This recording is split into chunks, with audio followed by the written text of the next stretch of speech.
Welcome back to Hardworking Man. In this episode, I'm going to let you guys know what you should buy. This isn't about make, model, or manufacturer. It's about style of splitter. What's best for you and your operation?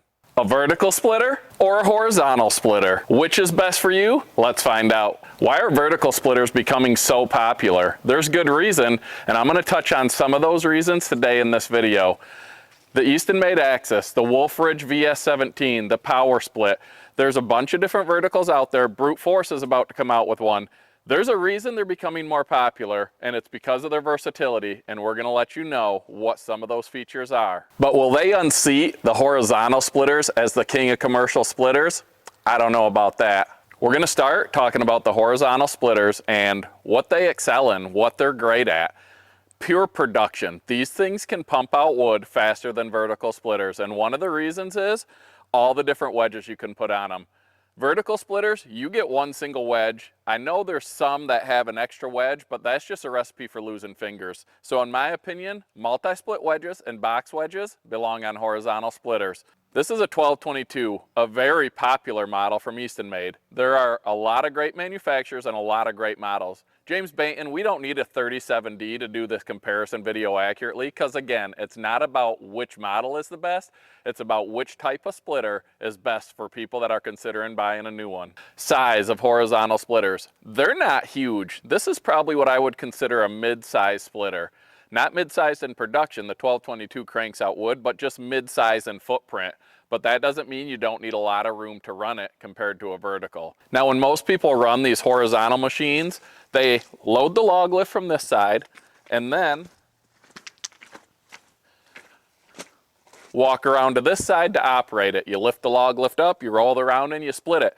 Everything goes on this tray and off onto the ground unless you've got an elevator. So unless you have a way to feed these rounds or at least two people working to keep that log lift filled, if you have something like our all wood log table, that helps. If you have an in-feed table, something, they're becoming more popular, that can help. But without that, if you're working by yourself, you're doing what frickin' Jeep John calls the log splitter merry-go-round. You fill the log lift, these things don't take any time to empty it, and then it's back around to the other side to fill the log lift again. It's constant going around this splitter to keep it running. Now, again, if you're working by yourself and you don't have an elevator, as fast as these make wood, you're just gonna build a mountain of wood on the ground, which then needs to be picked up. Whether you stack it, whether you pile it, that's irrelevant, but that's what happens with these. You split it, it falls off onto the ground or into your elevator, and then you have to deal with it from here. Now, talking about resplits, if you have a piece that's too big, if it's over here, it's not that bad to pull back, but if it's on the other side, it's fairly difficult to pull back. So when you're resplitting, trying to make small splits, maybe not the greatest machine for that. So the box wedges are an option for making the smaller hand-size splits that a lot of us like to put in our bundles and a lot of us like to sell at our roadside stands because they seem to sell better and fetch higher price because it's the people buying to burn for recreation instead of burning for home heat. Talking about home heat, that's where this thing excels. If you're just making a bunch of big splits and you throw a 4-way or a 6-way on this thing, you can make a mountain of wood extremely fast with these commercial horizontal splitters. Now, if you're working with big, huge rounds, even if you put them on here, which it can handle it, a lot of these machines can lift it and they can split it.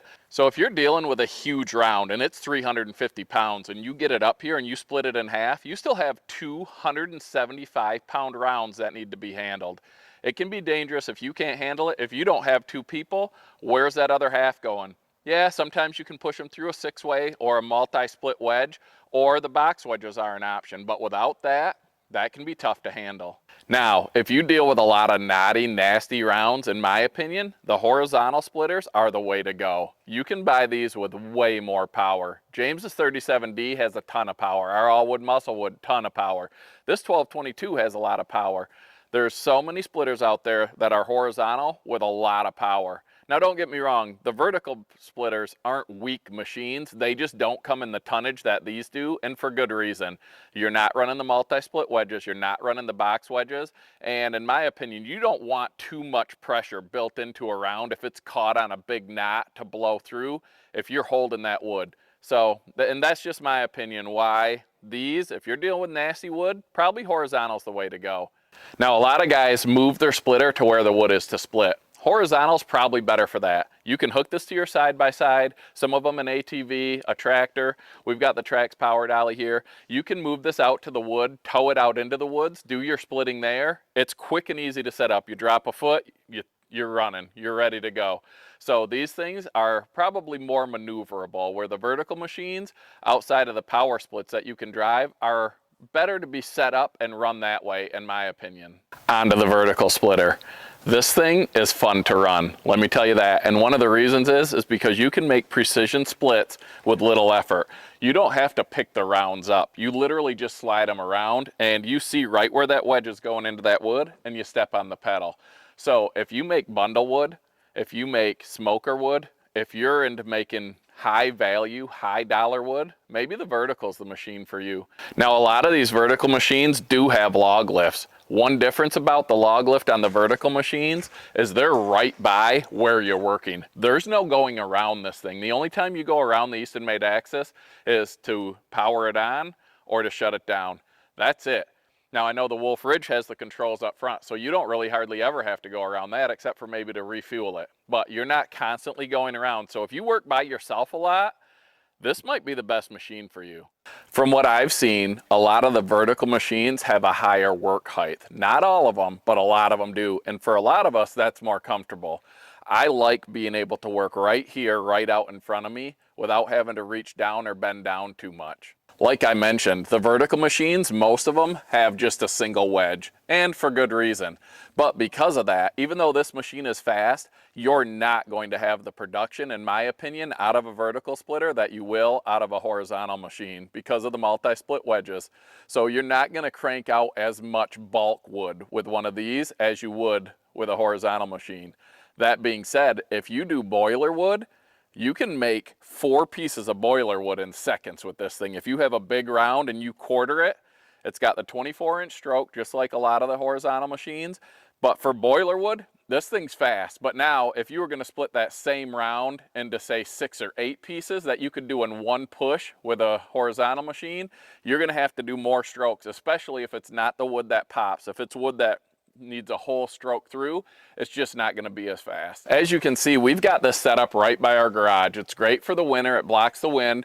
Eventually we'll have a roof over it, but you don't need 3 sides open to this like you do the horizontal machine. And you could run the horizontal machine from the log lift needing only 2 sides open, but you really only need 1 side open for these vertical machines. So if you work in a small lot, I know there's people that live in cities that do a lot of firewood. The vertical machines are perfect for that setting. Even though you can get an elevator with a lot of these vertical machines, in my opinion, it's not as necessary as with the horizontal machines, because you split everything here and you don't have to pick it up to stack it. You literally just turn and drop it. So it's not like the horizontal machines where you're splitting it onto the ground and picking it up, adding a touch to stack it or to move it.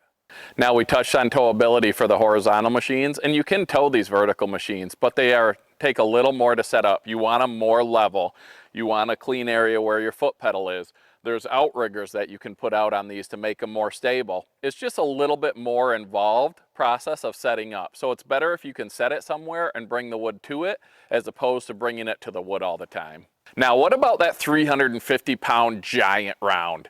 In my opinion, the vertical, because you can lift it up here if you have a log lift. Without a log lift or a tractor to put it there, you're probably not doing it. But when you put a 350-pound round up here and you break it down, you don't have to hold 175 pounds per person. It's on the table. You just have to keep it somewhat balanced on the table, be able to slide it. So the big rounds, especially working alone, the vertical, it's a little bit better in my opinion. So what style splitter is best for you? Both, but I know that's not reality for everybody. If you can have one of each, that's awesome. But if you're just looking into buying your first commercial grade splitter, which one's best? Which one should you buy? It all depends on your situation and your setup. If you make a lot of bulk wood, if you sell cords, if you sell dump trailer loads of wood, I think the edge goes to the horizontal machines. If you sell more bundle wood, more roadside stand wood, and just splitting for yourself, I think the edge goes to the vertical machine. If you work alone a lot, edge, vertical. If you work alone but have an elevator, The horizontal works its way in there, but still, I think the vertical is the way to go if you're working by yourself. Now, if you've got a team of people, if you've got 2 or 3 people every time you go out and split, you can make more wood with these horizontals. You can. It's just how they're built. It's the nature of the beast. If you work with a lot of nasty, knotty wood, tree service wood, in my opinion, the horizontal's better. You can do it on the vertical, but the horizontal takes the cake in that one. Now, if you're worried about waste, if you're worried about scrap, all the debris, the vertical's the way to go. The horizontals with the multi-split wedges and the box wedges create more waste, and I know that's a concern for some people. Now, how big a wood are you working with? How big are your rounds? Because like I mentioned earlier, the vertical for the big rounds working alone, that's a great option. Or the box wedge. Without the box wedge, these horizontals are a little bit tougher. You can do it, but a little bit tougher to manage those giant rounds. Now, when we're talking about resplits, the vertical, it takes the win for the resplits because there aren't any. When you're done with the vertical, you have it the size you want. You don't have to pull them back as you do on the horizontal machines, or if you're cranking it through onto a conveyor and then later you want to make some bundles, you don't have to resplit them because you did that in the initial process. Now, if you have a firewood processor, sometimes you're going to have to do resplits. In my opinion, if you have a processor plus a vertical, that's an amazing setup. Now, they do make horizontal resplit machines, such as the Ultra, such as the RS from Wolfe Ridge. There's other ones, and they're designed more for pulling the wood back. They have level tables, but a lot of those don't have log lifts. They're not as heavy duty as your typical horizontal machines. And in my opinion, I still think you're better off with a vertical. I hope this answered some questions as to what splitter you should buy, vertical or horizontal. I tried to answer a lot of the questions we get a lot. We've been lucky enough to be able to run a bunch of different horizontal machines from Allwood, from Eastonmade, from Wolfe Ridge. There's other great manufacturers out there, Brute Force, Dyna, All American. There's a lot of great models to check out. The only vertical splitter that we've actually run is the Eastonmade, but this is about vertical versus horizontal, and we hope that we helped answer some of these questions. And we're answering these questions with experience because we've run these machines. It's not somebody that watched them on YouTube or, you know, this is better. They've never run it. We've run these machines, and this is our true opinion on it. If you have questions, drop them in the comments. We hope this helped. If you're thinking about what splitter to get, maybe this will help you make the decision what's best for you. Or maybe you just get a bigger loan and get both. Thanks for watching Hardworking Man, guys. Have a great day.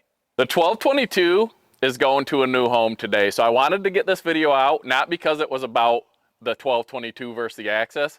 It just was 2 cool splitters from a great company that made a good thumbnail. And the 1222 is going to a new home. We've got the Dyna firewood processor now. We've got the Allwood musclewood log splitter. We've got the Eastonmade Axis.